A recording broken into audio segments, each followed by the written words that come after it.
Eny amin'ny tsena mora sisa no ahitana ny varitsinjo manomboka izao araka ny efa voalazan'ny filan-kevitra ministra dia hidina R100,000 io varitsinjo io.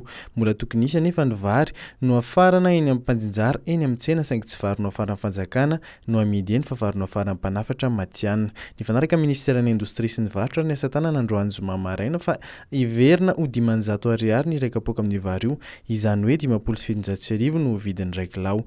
Laza nefa ry zareo mpanafatra vary fa miditra faty-antoka izy ireo raha manaraka ny vidin'ny fanarahana. Ny antso manokana ireo mpanafatra vary ireo ivory araka aminy ilantsora Kotomalala ministry ny indostria ny varotra ary ny asa tanana ahafahana mitaditady vahaolana mahakasika izany.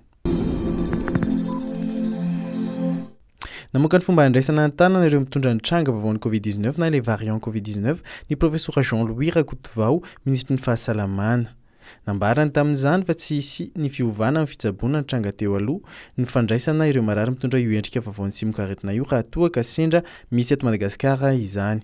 Ny mariny ministra fa tsy tokony hisy atahorana ny mahakasika io tranga vaovao io ary efa vonona ny atrika izany departemanta izay sahaniny. Ho malalaka misy vao nanao fanambarana mikasika ny fapetraresa Madagasikara manoloana ny fisian'ny vaovaon'ny tsy mikaretina coronavirus ny ministra. Tsy tokony hisy ahina mahakasika ireny hoy izy.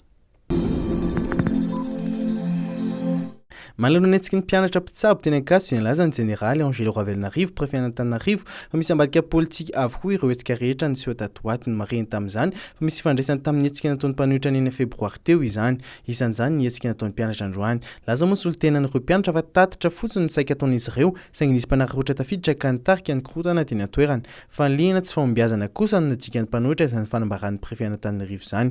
No mafisiny fa tsy misy idiran'izy ireo ny fihetsiketsihana teny Ankatso androany sy ireo niseho tatoato.